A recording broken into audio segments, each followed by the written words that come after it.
الحمدللہ والصلاة والسلام علی رسول اللہ وعلی آلہ وصحبہ اجمعین، اما بعد، اعوذ باللہ من الشیطان الرجیم، بسم اللہ الرحمن الرحیم۔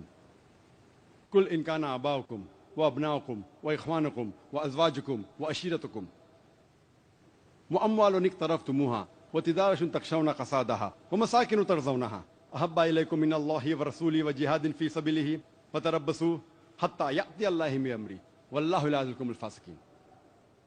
رب اشرح لی صدری ویسر لی امری واحلل عقدۃ من لسانی یفقہوا قولی۔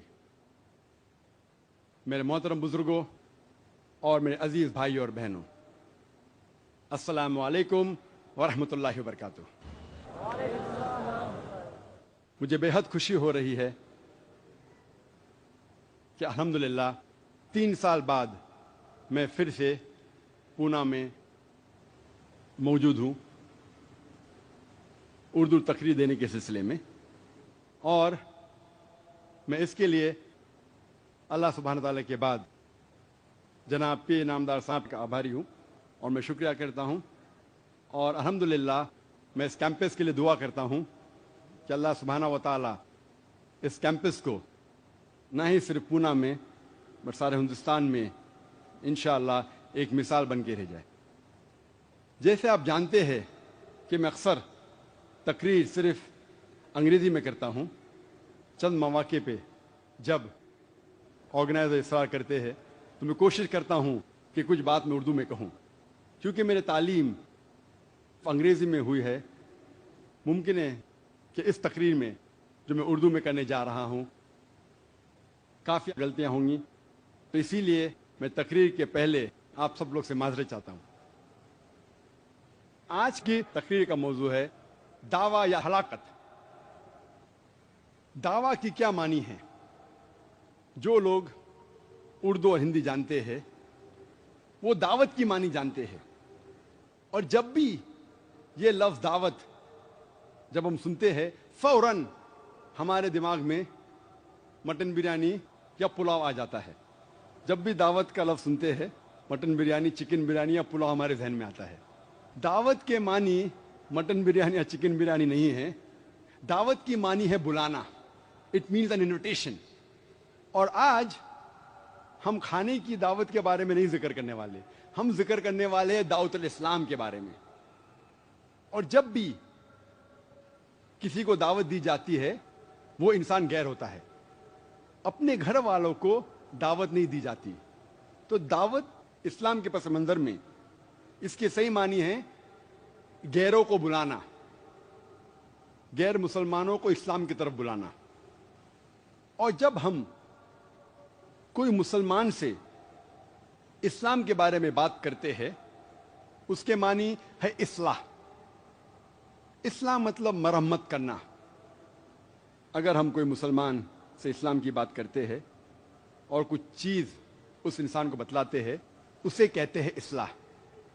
لیکن زبان میں اصلاح اور دعوت جب استعمال کرتے ہیں تو لوگ یکساں کرتے ہیں، لیکن خصوصاً طور پہ یہ لفظ دعوت استعمال ہوتا ہے غیر مسلمانوں کے لیے اور اصلاح استعمال ہوتا ہے مسلمانوں کے لیے۔ اللہ سبحانہ و تعالیٰ فرماتے ہیں قرآن مجید میں سورہ آل عمران میں سورہ نمبر 3 آیت نمبر 110 میں، کنتم خیر امۃ اخرجت للناس، اے مسلمان آپ ساری انسانیت میں سب سے بہترین قوم ہیں۔ اللہ سبحانہ و تعالی ہمیں عزت دے رہا ہے۔ اللہ سبحانہ و تعالی فرماتے کہ ہم مسلمان ساری انسانیت میں سب سے بہترین قوم ہیں۔ جب بھی کسی کو عزت دی جاتی ہے عزت کے ساتھ ذمہ داریاں ہونا لازم ہے۔ جب بھی کسی کو عزت دی جاتی ہے، جب بھی کسی کو عہدہ دیا جاتا ہے، whenever there is honor given, it is always followed up with responsibility. عزت کے ساتھ, عہدے کے ساتھ ذمہ داریاں ہونا لازم ہے. مثال کے طور پہ ایک اسکول میں پرنسپل کا عہدہ ٹیچر سے زیادہ ہے.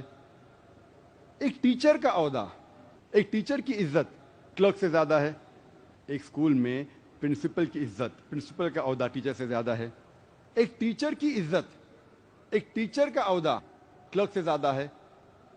عزت اور عہدے کے ساتھ ذمہ داری لازم ہے. ایک پرنسپل کی ذمہ داری ٹیچر سے زیادہ ہے, ایک ٹیچر کی ذمہ داری کلرک سے زیادہ ہے. جب اللہ سبحانہ و تعالی قرآن مجید میں فرماتے ہیں سورہ آل عمران میں سورہ نمبر 3 آیت نمبر 110 میں, کنتم خیر امۃ اخرجت للناس, اے مسلمانوں آپ ساری انسانیت میں سب سے بہترین امہ ہیں. جب اللہ سبحانہ و تعالی ہمیں عزت دے رہا ہے, ہمیں ایک عہدہ دے رہا ہے, اس کے ساتھ ذمہ داری لازم ہے. اور ذمہ داریاں کا ذکر بھی اسی آیت میں ہے, تأمرون بالمعروف وتنہون عن المنکر وتؤمنون باللہ, کیونکہ ہم لوگوں کو اچھائی کی طرف بلاتے ہیں اور برائی سے روکتے ہیں اور اللہ سبحانہ و تعالیٰ پر ایمان لاتے ہیں. اللہ سبحانہ و تعالیٰ ہمیں خیرہ امہ کہہ رہا ہے کیونکہ ہم لوگوں کو اچھائی کی طرف بلاتے ہیں اور برائی سے روکتے ہیں.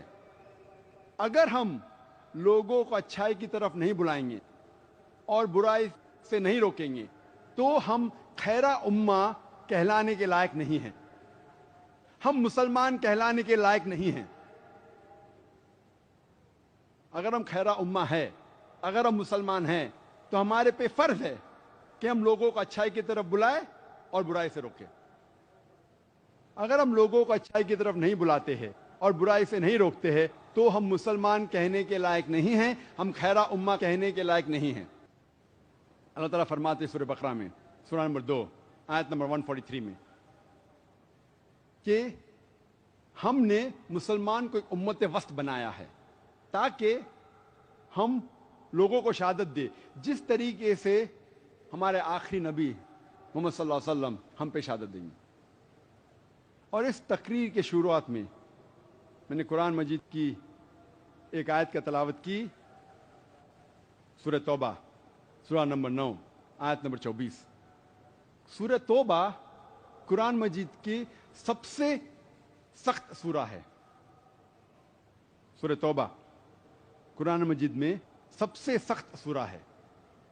کیوں میں کہہ رہا ہوں کہ سورہ توبہ قرآن مجید میں سب سے سخت سورہ ہے؟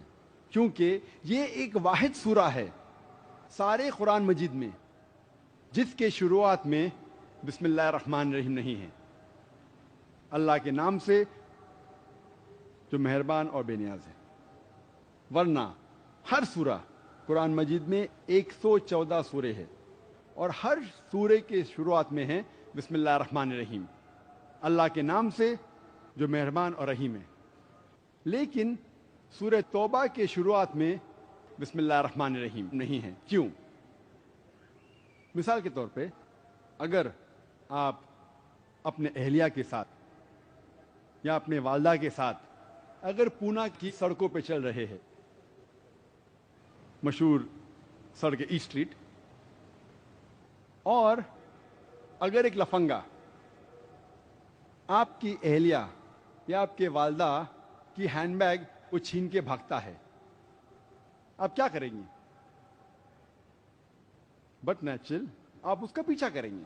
اور جب آپ اس لفنگے کو پکڑیں گے تو آپ نے کہیں گے السلام علیکم ورحمۃ اللہ وبرکاتہ, آپ نے کہیں گے بسم اللہ الرحمن الرحیم, آپ کہیں گے اے بھائی صاحب ہینڈ بیگ کو واپس دو نہیں تو گردن توڑ دوں گا, اے بھائی صاحب ہینڈ بیگ کو واپس دو نہیں تو ٹانگ توڑ دوں گا. آپ موضوع پہ فوراً آئیں گے, آپ نہیں کہیں گے بسم اللہ الرحمن الرحیم السلام علیکم, آپ موضوع پہ فوراً آئیں گے.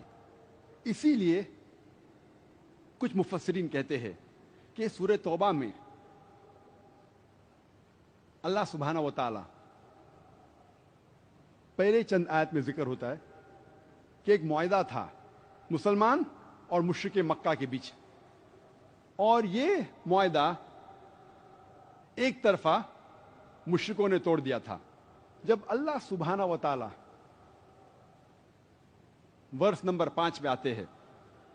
اللہ تعالیٰ کہتے میں آپ کو 4 مہینے کی مہلت دیتا ہوں ورنہ اعلان جنگ. اور جب اللہ سبحانہ و تعالیٰ مشرکوں کو تنبیہ دیتے ہیں تو اللہ سبحانہ و تعالیٰ موضوع پہ فوراً آ جاتے. اسی لیے کچھ مفسرین کہتے ہیں کہ اس سورے کے پہلے بسم اللہ الرحمن نہیں ہے. اللہ تعالیٰ فرماتے کہ 4 مہینے کا وقت مہلت ورنہ اعلان جنگ. اور جب اللہ سبحانہ و تعالیٰ آیت نمبر 24 کا ذکر کرتے ہیں جس کی میں نے تلاوت کی تھی اس تقریر کے پہلے، سورہ توبہ سورہ نمبر 9 آیت نمبر 24، اللہ سبحانہ و تعالیٰ اب ہم مسلمان سے مخاطب ہے اور اللہ تعالیٰ فرماتے قل ان کان آباؤکم، کہو چاہے وہ آپ کے والد ہو، وہ ابناؤکم یا آپ کے بیٹے ہو، وہ اخوانکم یا آپ کے بھائی ہو، وہ ازواجکم یا آپ کی بیویاں ہو، وہ عشیرتکم یا آپ کے رشتہ دار ہو.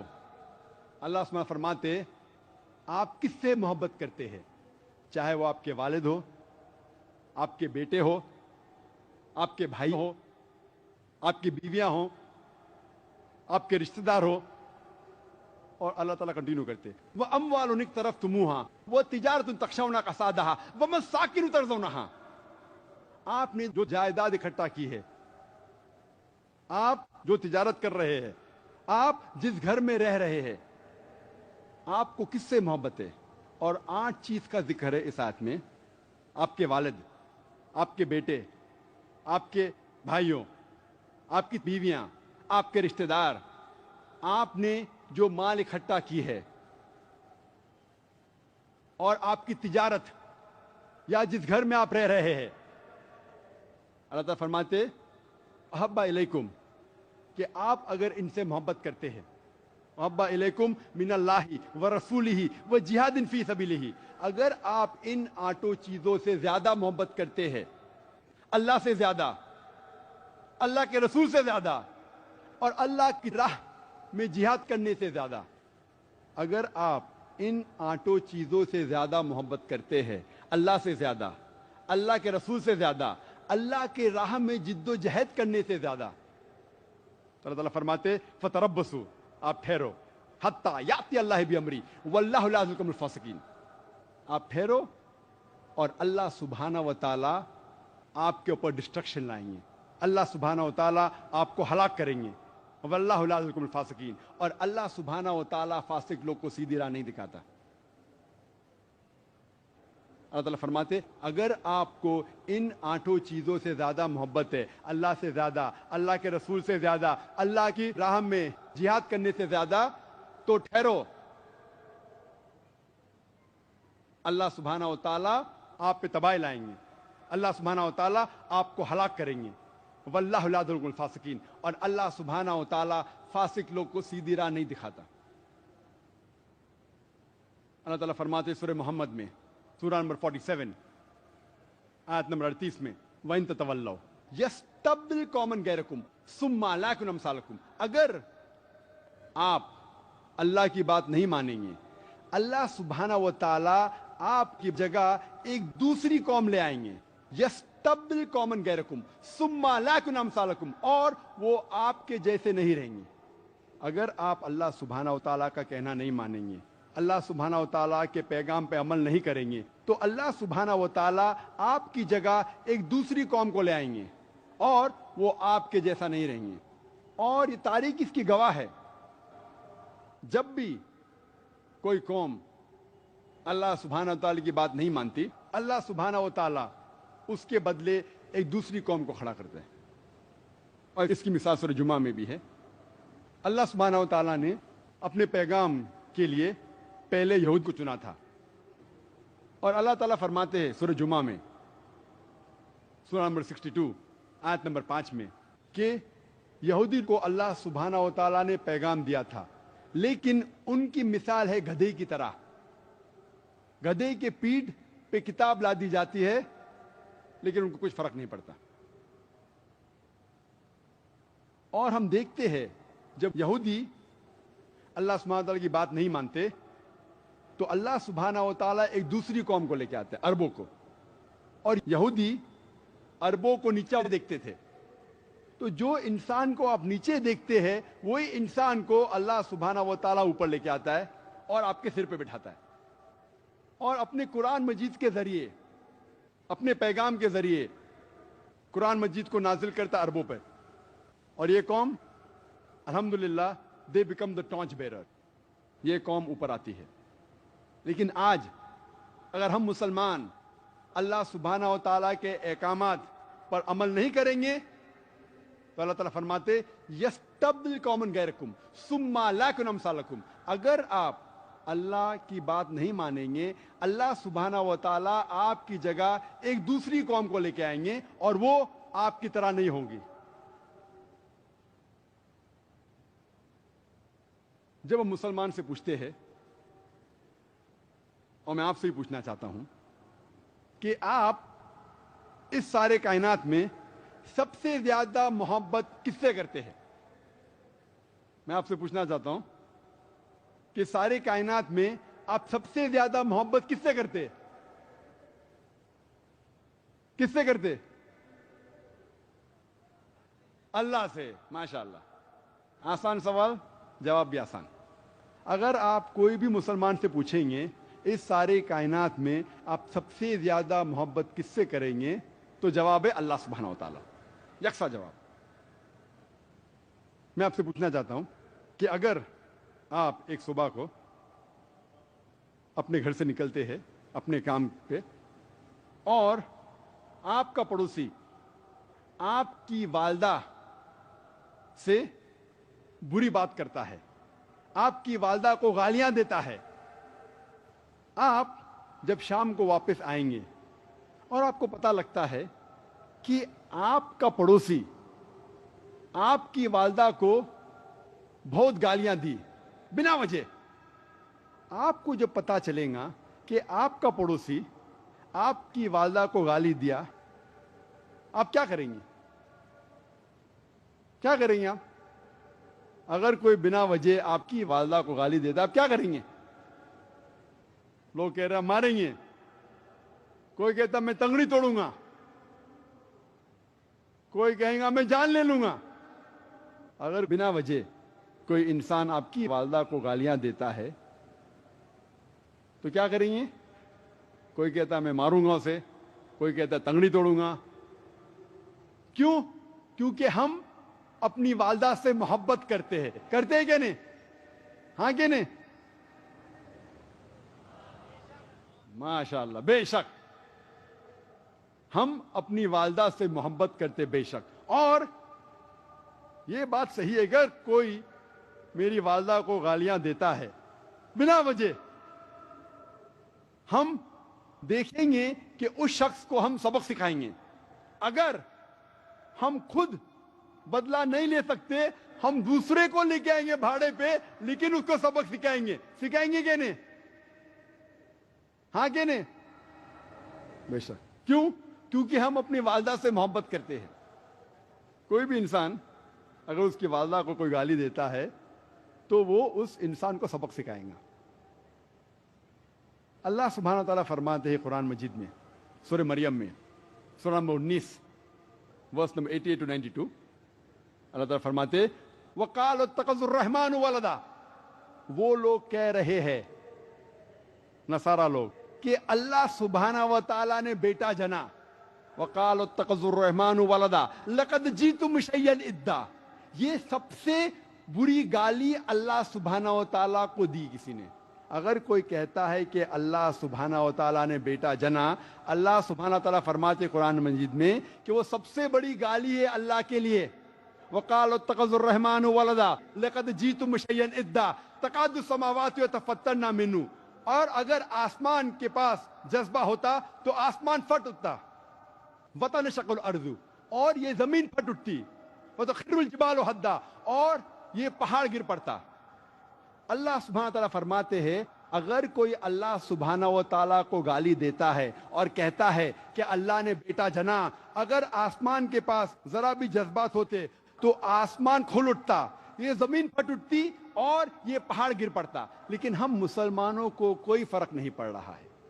ہم کہتے ہیں کہ ہم اللہ سبحانہ و تعالیٰ سے سب سے زیادہ محبت کرتے ہیں, اپنی والدہ سے زیادہ, اپنے والد سے زیادہ, اپنی بیویوں سے زیادہ کہتے ہیں, لیکن حقیقت میں اس پہ عمل کرتے کیا؟ ہم کہتے ہیں کہ ہم اللہ سبحانہ و تعالیٰ کو سب سے زیادہ چاہتے ہیں, اپنی والدہ سے زیادہ, اپنے والد سے زیادہ, اپنے بیٹوں سے زیادہ, اپنی بیویوں سے زیادہ ہم کہتے ہیں, لیکن کیا اس پہ عمل کرتے؟ اگر کوئی آپ کی والدہ کو گالی دیتا ہے تو آپ کو اس کو مارنے کا ہے, آپ کو اس کی ٹنگری توڑنے کا ہے. یہاں روز ہمارے غیر مسلمان بھائی, ہمارے عیسائی بھائی, ہمارے ہندو بھائی کہہ رہے ہیں کہ خدا نے بیٹا جنا, اور ہم منہ بھی نہیں کھول سکتے.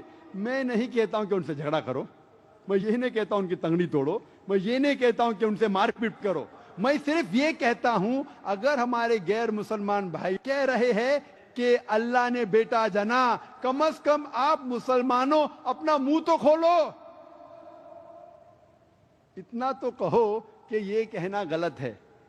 میں نہیں کہہ رہا ہوں کہ ان سے جھگڑا کرو, میں بالکل نہیں کہہ رہا ہوں کہ ان سے مار پیٹ کرو, کم از کم اپنا منہ تو کھولو, اتنا تو کہو کہ آپ اللہ سبحانہ و تعالیٰ کو گالی کیوں دے رہے ہیں. ہم ان سے دعوت کرنے کی بات دور رہی, ہم ان کے ساتھ بن جاتے ہیں. مثال کے طور پہ ابھی 2 مہینے بعد ایک تہوار آئے گا, کرسمس, اور کرسمس میں کئی مسلمان عیسائی سے کہتے ہیں میری کرسمس. جب آپ میری کرسمس کہہ رہے ہیں, آپ نعوذ باللہ شہادت دے رہے ہیں کہ اللہ سبحانہ و تعالیٰ نے 25 دسمبر کو بیٹا جنا. کیونکہ عیسائی ایک کرسمس بناتے ہیں 25 دسمبر, اور کہتے ہیں کہ اللہ سبحانہ و تعالیٰ نے نعوذ باللہ ایک بیٹا جنا عیسیٰ علیہ السلام 25 دسمبر کو.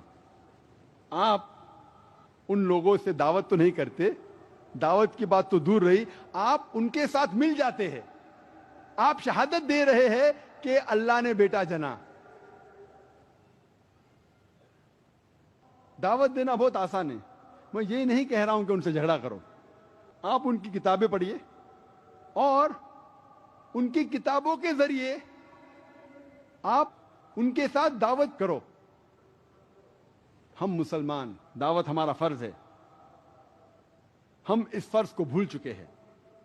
ہمارا فرض ہے کہ ہم اسلام کا پیغام غیروں تک پہنچائے. آج کی جو حالات ہے, غیر مسلمان جو اسلام کے خلاف بات کر رہے ہیں, کافی حد تک اس کے ذمہ دار ہم بھی ہیں, کیونکہ ہم اللہ سبحانہ و تعالیٰ کا پیغام, اسلام کا پیغام, قرآن مجید کا پیغام غیروں تک نہیں پہنچاتے ہیں. اللہ تعالیٰ فرماتے ہیں قرآن مجید میں, سورہ بقرہ میں, سورہ نمبر 2 آیت نمبر 111 میں, وَقَالُوا لَن يَدْخُلُوا الْجَنَّةَ إِلَّا مَنْ كَانَ هُودًا أَوْ نَصَارَىٰ. وہ لوگ کہہ رہے ہیں, یہود اور نصارہ, کہ آپ مسلمان آپ جنت میں کبھی بھی نہیں جائیں گے, چاہے آپ کتنے بھی اچھے اعمال کرو, چاہے آپ نماز پڑھو, چاہے روزہ رکھو, چاہے زکوٰۃ دو, چاہے آپ کے ماتھے پہ نماز کا داغ ہو, آپ لوگ کبھی بھی جنت میں نہیں جائیں گے جب تک آپ یہود یا نصارہ نہ بنیں. اللہ تعالیٰ فرماتے تلک امانیہم, یہ ان کی بکواس ہے, وین ڈیزائرز. کل کہو ہاتھ برہانکم, آپ اپنا برہان پیش کرو, ان کو تم صادقین, اگر آپ سچے ہیں. اور اگر اللہ تعالیٰ فرماتے ہیں کہ اگر کوئی بھی ڈینگیں مارتا ہے, بڑی بڑی باتیں کہتا ہے, تو ان سے کہو قل ہاتھ برہانکم ان کو تم صادقین, آپ اپنا ثبوت پیش کرو اگر آپ سچے ہو. اور یہ عیسائی اپنا ثبوت, اپنا برہان بائبل کو پیش کرتے ہیں اور کہتے ہیں my Bible says this, my Bible says that, my Bible says this, my Bible says that. میری بائبل یہ چیز کہتی ہے, میری بائبل یہ چیز کہتی ہے, میری بائبل یہ کہتی ہے, میری بائبل وہ کہتی ہے. ہمیں کیا کرنا چاہیے؟ کیا بائبل کو پوری چاٹ لینا چاہیے؟ اگر کوئی بھی اپنا برہان پیش کرتا ہے تو ہمیں اس برہان کی تحقیق کرنا چاہیے. اگر کوئی شناختی کارڈ آپ کو دکھاتا ہے, کوئی آئیڈینٹی کارڈ دکھاتا ہے, تو we have to verify the identity card. ہمیں دیکھنا چاہیے کہ شناختی کارڈ صحیح ہے کہ نہیں. ان کا جو برہان ہے, تحقیق کرنے کی دور کی بات ہے, یہ عیسائی لوگ مسلمانوں کے دروازے کو کھٹکھٹاتے ہیں اور ہمارا قرآن ہمارے خلاف استعمال کرتے ہیں. ساری دنیا میں, ہندوستان میں بھی اور خصوصاً پونا میں کئی کرسچن ادارے ہیں, کئی کرسچن مشنری ہے جو مسلمانوں کے گھر کو کھٹکھٹاتے ہیں اور ہمارا برہان ہمارے خلاف استعمال کرتے ہیں. وہ مسلمان سے پوچھتے ہیں کہ آپ کے قرآن میں نہیں لکھا ہے کہ بائبل اللہ کا کلام ہے؟ اور اکثر ہم مسلمان کہیں یہاں لکھا ہے, تو آپ بائبل پہ عمل کیوں نہیں کرتے؟ ہمارے پاس کوئی جواب نہیں. پھر وہ سوال پوچھتے ہیں, قرآن مجید میں محمد صلی اللہ علیہ وسلم کا نام کتنے بار قرآن مجید میں آتا ہے؟ اگر آپ کو پتا ہے تو آپ کہیں گے محمد صلی اللہ علیہ وسلم کا نام قرآن مجید میں 5 بار آتا ہے. 4 بار محمد صلی اللہ علیہ وسلم اور 1 بار احمد. عیسیٰ علیہ السلام کا ذکر قرآن مجید میں نام سے کتنے بار ہے؟ اگر آپ کو نہیں پتا ہے تو آپ سے کہیں گے کہ عیسیٰ علیہ السلام کا ذکر نام سے قرآن مجید میں 25 بار آتا ہے. فوراً وہ سوال پوچھیں گے, کون شخص بڑا؟ جس کا ذکر قرآن مجید میں 5 بار نام سے ہے وہ شخص بڑا, کہ جس کا ذکر قرآن مجید میں 25 بار ہے نام سے وہ بڑا؟ کون بڑا, 25 یا 5؟ آپ سے سوال پوچھیں گے لیکن آپ کو جواب نہیں دیں گے. وہ آپ کے ذہن کو مجبور کریں گے سوچنے پہ. دوسرا سوال پوچھتے ہیں, آپ کے آخری پیغمبر محمد صلی اللہ علیہ وسلم کیا ان کے والد اور والدہ تھے؟ بے شک ان کے والد بھی تھے, والدہ بھی تھی. نیکسٹ سوال پوچھتے, عیسیٰ علیہ السلام, عیسیٰ علیہ السلام کے والد اور والدہ تھے؟ ہم کہیں گے عیسیٰ علیہ السلام کی والدہ تھی, والد نہیں تھے. فوراً سوال پوچھیں گے, کون بڑا؟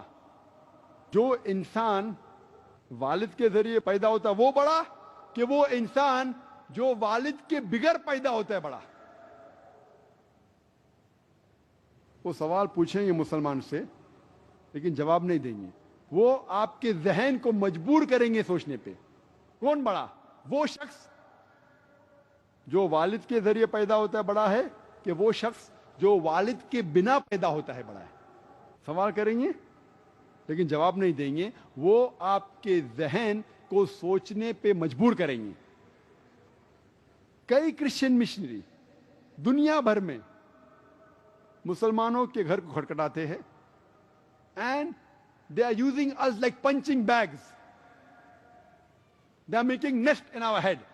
ہمارے سر میں گھونسلہ بنا رہے ہیں اور ہم جواب بھی نہیں دے سکتے. دوسرا سوال پوچھتے ہیں, محمد صلی اللہ علیہ وسلم زندہ ہے کہ ان کا انتقال ہو چکا ہے؟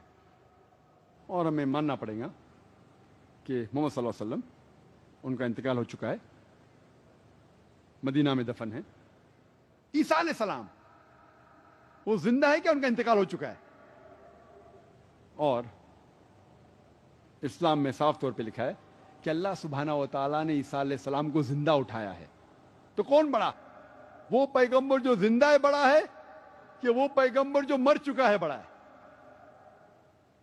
آپ سے سوال کرتے ہیں لیکن سوال کا جواب نہیں دیتے. آپ کے ذہن کو مجبور کرتے سوچنے پہ. ہمارا برہان, ہمارا قرآن ہمارے خلاف استعمال کر رہے ہیں. دوسرا سوال پوچھتے ہیں, محمد صلی اللہ علیہ وسلم نے کوئی بھی معجزے کیے ہیں؟ ہم کہیں گے ہاں بے شک بہت سے معجزے کیے. انہوں نے کبھی بھی مردوں میں جان ڈالی؟ اور میں ماننا پڑے گا کہ قرآن شریف کی کوئی بھی آیت نہیں ہے, کوئی بھی صحیح حدیث میں نہیں لکھا ہے کہ محمد صلی اللہ علیہ وسلم نے مردے میں جان ڈالی. ان کا اگلا سوال, عیسیٰ علیہ السلام نے مردے میں جان ڈالی؟ اور میں ماننا پڑے گا قرآن مجید میں صاف طور پہ لکھا ہوا ہے باذن اللہ عیسیٰ علیہ السلام نے کہا اٹھو اللہ کے نام سے. عیسیٰ علیہ السلام نے مردوں میں جان ڈالی. تو کون بڑا؟ جو مردوں میں جان ڈال سکتا وہ بڑا کہ جو مردوں میں جان نہیں ڈال سکتا بڑا؟ سوال کرتے ہیں، آپ کے ذہن کو مجبور کرتے سوچنے پہ، اور اب مسلمان جواب بھی نہیں دے سکتے۔ یہ سارے سوالات کے جوابات اگر آپ قرآن مجید کو ترجمے کے ساتھ پڑھیں گے، یہ سارے سوالات کے جوابات ہیں۔ لیکن افسوس کی بات ہے کہ اکثر مسلمان قرآن مجید کو سمجھ کے نہیں پڑھتے۔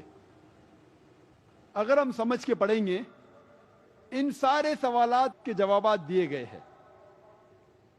اللہ تعالیٰ فرماتے سورہ بقرہ میں، سورہ نمبر 2 آیت نمبر 120 میں، وَلَن تَرْضَىٰ عَنْكَ الْيَهُودُ وَلَا النَّصَارَىٰ حَتَّىٰ تَتَّبِعَ مِلَّتَهُمْ، کہ یہ لوگ یہود و نصارہ خوش نہیں ہوں گے تب تک جب تک آپ یہود و نصارہ نہ بنیں۔ اور غیر مسلمانوں میں دعوت دینا بہت آسان ہے۔ اللہ تعالیٰ فرماتے سورہ ال عمران میں، سورہ نمبر 3 آیت نمبر 64 میں، کل یا اہل کتاب، کہو اہل کتاب سے، تعالوا الی کلمۃ سواء بین بینکم، آؤ ہم اس بات کی طرف جو آپ اور ہم میں یکساں ہے۔ سب سے پہلی بات، اللہ نعبد الا اللہ، کہ ہم صرف ایک خدا، ایک اللہ سبحانہ و تعالیٰ کی عبادت کرے۔ اللہ نعبد الا اللہ ولا نشرک بہ شیئا، کہ ہم اللہ کے ساتھ کسی اور کو شریک نہ کرے۔ ولا نشرک بہ شیئا ولا یتخذ بعضنا بعضا اربابا من دون اللہ، اور ہم آپس میں کسی اور کو معبود نہ بنائیں۔ ولا یتخذ بعضنا بعضا اربابا من دون اللہ فان تولوا فقولوا اشہدوا بأننا مسلمون، اور اگر وہ آپ کی بات نہیں مانتے تو آپ شہادت دو کہ ہم مسلمان ہیں۔ یہ آیت میرے نظریے میں قرآن مجید کی دعوتی میدان میں سب سے اہم آیت ہے۔ میں کہتا ہوں یہ ماسٹر کی ہے، دعوتی میدان کے سب تالے کو کھولنے والی چابی ہے۔ اور انشاءاللہ میرے کل کے تقریر کا موضوع ہے مذہب کا صحیح تصور، religion in the right perspective, اور میں اس آیت کے ذریعے انشاءاللہ سارے مذاہب کا صحیح تصور پیش کرنے کی کوشش کروں گا کل۔ اور کل کی تقریر آپ کہہ سکتے کہ اس تقریر کا پارٹ 2 ہے، کس طریقے سے آپ غیر مسلمانوں کو ان کی کتاب کے ذریعے آپ یہ ثابت کر سکتے کہ خدا ایک ہے۔ لیکن اکثر ہم مسلمان دعوتی میدان سے دور بھاگتے ہیں، اور ہم مسلمان کے پاس بہت سے ایکسکیوزز ہیں، بہت سے ایکسکیوزز ہیں۔ اکثر جب میں مسلمانوں سے کہتا ہوں کہ آپ غیر مسلمانوں سے دعوت کیوں نہیں کرتے، تو وہ کہتا ہے کہ میرے پاس علم کی کمی ہے، انشاءاللہ جس دن میں عالم بن جاؤں گا تو اس دن انشاءاللہ میں دعوت کرنا شروع کروں گا۔ اگر آپ ٹھہریں گے تب تک آپ شیخ احمد دیدہ جیسے بنیں گے تو وہ دن کبھی آئیں گا ہی نہیں۔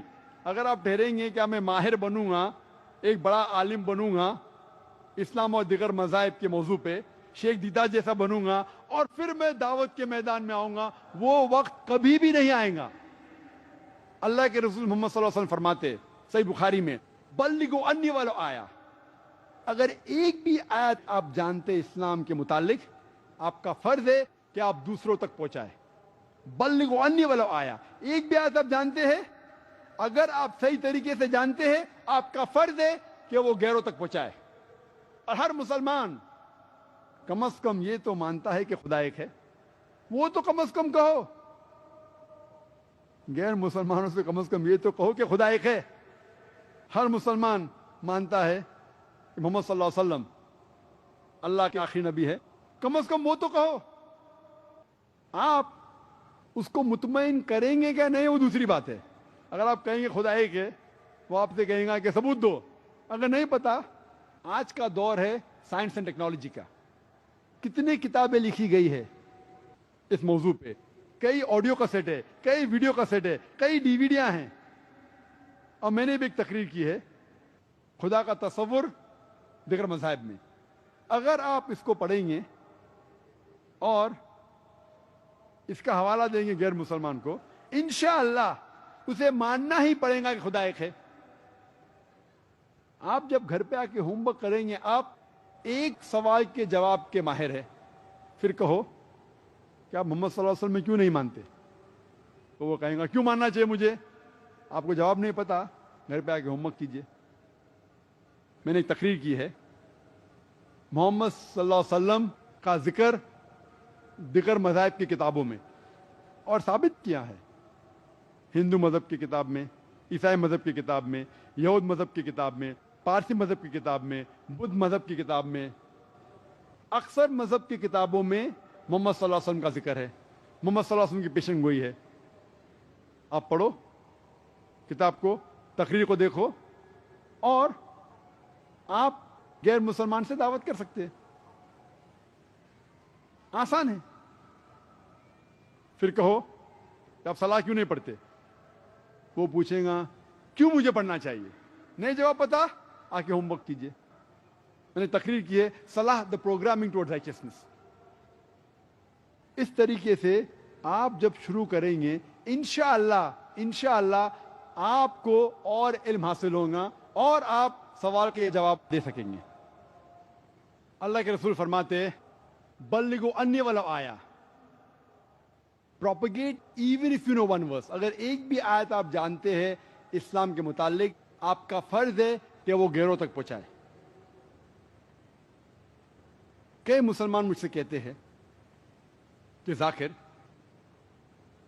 بہت سے مسلمان صحیح راستے پہ نہیں ہیں، ہم پہلے مسلمان کو پکا مسلمان بنائیں گے اور اس کے بعد ہم غیر مسلمانوں کو دعوت دیں گے۔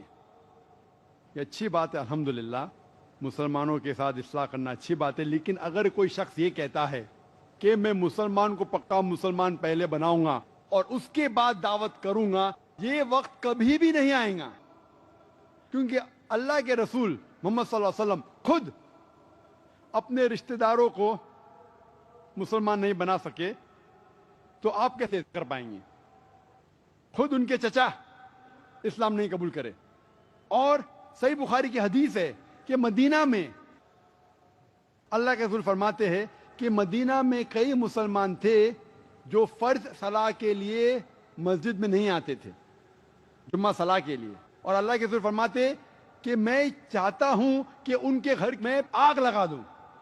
یعنی مدینہ میں بھی کچھ مسلمان تھے جو پکے مسلمان نہیں تھے، پھر بھی اللہ کے رسول نے غیر مسلمان تک دعوت پہنچائی۔ اللہ کے رسول نے پیغام بھیجا کنگ آف ابیسینیا کو، کنگ آف پرشیا کو، کنگ الیگزینڈر کو، اور کہا کہ اسلام قبول کرو۔ ان نے نہیں کہا کہ میں پہلے مسلمان کو پکا مسلمان بناؤں گا اور پھر میں غیر مسلمان تک دعوت پہنچاؤں گا۔ اور اگر آپ اللہ کے رسول کی آخری تقریر کو سنیں گے حجۃ الوداع جو عرفات کے میدان میں، اس وقت تقریباً 1,10,000 صحابہ تھے، اور اللہ کے رسول ان سے پوچھتے ہیں کہ میں نے میرا پیغام آپ تک پہنچایا کہ نہیں، اور سارے صحابہ کہتے ہیں بے شک آپ نے پہنچایا۔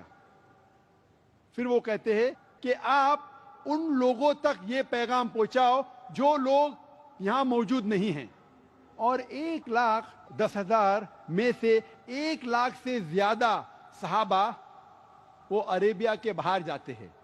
کیا کرنے کے لیے؟ مسلمان کو پکا مسلمان بنانے کے لیے، غیر مسلمانوں کو اسلام کی دعوت دینے کے لیے۔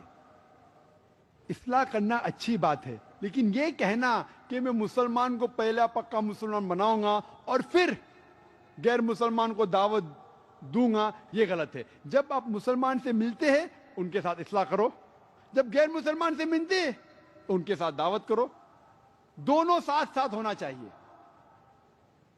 کئی مسلمان مجھ سے کہتے ہیں کہ جب ہم دعوت دیتے ہیں غیر مسلمانوں کو، وہ کہتے ہیں مائنڈ یور اون بزنس، آپ اپنے کام سے کام رکھو۔ میں ہمیشہ مثال دیتا ہوں کہ اگر آپ اپنے فیملی کے ساتھ کوئی ہل اسٹیشن جاتے ہیں، مہابلیشور، اور وہاں جب آپ ٹیبل لینڈ پہ جاتے ہیں ایک پہاڑی علاقے پہ، آپ کا چھوٹا بیٹا، جب آپ اپنی اہلیہ سے بات کرتے ہیں، آپ کا چھوٹا بیٹا احمد جو 4 سال کا ہے، وہ آپ سے دور ہوتا ہے اور دور پہنچ جاتا ہے پہاڑی کے کنارے کی طرف چلتے ہوئے. جب آپ کو پتا لگتا ہے کہ احمد آپ کے ساتھ نہیں ہے تو آپ دیکھتے کہ وہ دور پہنچ گئے پہاڑی کے کنارے پہ. آپ چلانا چاہتے ہیں احمد سنبھالو آپ گر جائیں گے، لیکن آپ کی آواز نہیں پہنچتی ہے. اس پہاڑ کے کنارے پہ ایک انسان اپنے ہاتھ پہ ہاتھ باندھے ہوئے نظارے دیکھ رہا ہے. آپ کہنا چاہتے بھائی صاحب میرے بیٹے کو بچاؤ، آپ کی آواز نہیں پہنچ سکتی، لیکن آپ دیکھتے ہیں کہ وہ انسان آپ کے بیٹے کو کنارے کے نزدیک آتے ہوئے دیکھتا ہے، آپ کے بیٹے کی طرف دیکھتے ہوئے مسکراتا ہے اور پھر سے نظارے دیکھنے میں مشغول ہو جاتا ہے. کچھ دیر بعد آپ کا بیٹا اور ایک قدم لیتا ہے اور پہاڑی سے گر پڑتا ہے. میں آپ سے پوچھنا چاہتا ہوں کہ آپ اس شخص کو دوشی ٹھہرائیں گے کہ نہیں؟ آپ کہیں گے آپ نے میرے بیٹے کو کیوں نہیں بچایا؟ آپ کے اتنے قریب تھا، آپ کو ایک قدم لینے کی ضرورت بھی نہیں تھی، صرف ہاتھ آگے کرتے تھے اور میرا بیٹا بچ جاتا تھا. لیکن وہ شخص کہیں گا آپ سے I was minding my own business, میں اپنے کام سے کام رکھ رہا تھا. اور دیکھے جاؤ تو وہ صحیح کہہ رہا ہے. اس نے تو آپ کے بیٹے کو دھکا نہیں مارا، اس نے نہیں کہا آپ کے بیٹے سے کہ آپ خود ہی مارو، وہ اپنے کام سے کام رکھ رہا تھا. پھر بھی آپ اس شخص کو دوشی ٹھہرائیں گے کہ نہیں؟ آپ کہیں گے میرا بیٹا تو معصوم تھا، یہ شخص اللہ نے اس کو سمجھ دی، صرف ہاتھ آگے کر لیتا اور میرا بیٹا بچ جاتا. پھر بھی آپ اس شخص کو دوشی ٹھہرائیں گے. اسی طریقے سے اگر کوئی غیر مسلم آپ سے کہتا ہے جب آپ دعوت کر رہے اس سے کہ آپ اپنے کام سے کام رکھو، تو آپ اس کو جواب دینا چاہیے وہی تو میں کر رہا ہوں، میں اپنے کام سے تو کام رکھ رہا ہوں. ہر مسلمان کا فرض ہے کہ وہ غیر مسلمان تک دعوت پہنچائے، تو یہ تو میرا فرض ہے، میں میرے کام سے ہی کام رکھ رہا ہوں، میرا فرض ہے کہ میں آپ تک دعوت پہنچاؤں. اور اگر آپ دعوت نہیں پہنچائیں گے، آخرت کے دن پہ یہ غیر مسلم یا آپ کا غریبان پکڑیں گے، کہیں گے کہ اللہ نے ان کو تو ہدایت دی، ان نے لیکن ہم تک دعوت نہیں پہنچائی. اس وقت آپ کیا جواب دیں گے؟ اگر آپ کا پڑوسی مشرک ہے اور آپ نے اپنے پڑوسی تک دعوت نہیں پہنچائی اور اس کا انتقال ہو جائے گا، آخرت میں اللہ ان سے پوچھے گا کہ آپ نے اسلام کیوں نہیں قبول کرا، تو ان کو بھیجیں گے جہنم میں. آپ سے پوچھیں گے کہ آپ نے اپنے پڑوسی کو دعوت دی کہ نہیں، اور اگر آپ کہیں گے نہیں تو آپ بھی اس کو فالو کریں گے. ہر مسلمان کا فرض ہے کہ وہ غیر مسلمان تک اسلام کی دعوت پہنچائے. اور اللہ تعالیٰ فرماتے ہیں سورہ العصر میں، سورہ نمبر 103 آیت نمبر 1 سے 3، والعصر ان الانسان لفی خسر الا الذین آمنوا وعملوا الصالحات وتواصوا بالحق وتواصوا بالصبر. اللہ تعالیٰ قسم کھا رہے ہیں وقت کی، والعصر، عصر کی قسم کھاتے ہیں کہ آدمی خسارے میں ہیں. والعصر ان الانسان لفی خسر الا الذین آمنوا، صرف وہ لوگ خسارے میں نہیں ہیں جو لوگ 4 چیز پہ عمل کرتے. والعصر ان الانسان لفی خسر الا الذین آمنوا، جس کے پاس ایمان ہے، وعمل الصالحات، جو اچھے اعمال کرتا ہے، وتواصوا بالحق وتواصوا بالصبر، اور جو لوگ حق کی طرف بلاتے ہیں، دعوت دیتے ہیں، اور جو لوگوں کو صبر کی طرف بلاتے ہیں. اگر کوئی بھی انسان کو جنت جانا ہے، اس کو نجات پانے کے لیے 4 چیزیں ضروری ہے: ایمان، عمل صالحات، وتواصوا بالحق، دعوت دینا، اور وتواصوا بالصبر، لوگوں کو صبر کی طرف بلانا. اگر ان 4 چیزوں میں سے ایک بھی چیز مسنگ ہے، ایک بھی چیز کے اوپر عمل آپ نہیں کریں گے، تو عام طور پہ سورہ العصر کے حساب سے آپ جنت میں نہیں جائیں گے. صرف دعوت دینا کافی نہیں، آپ کے پاس ایمان ہونا چاہیے،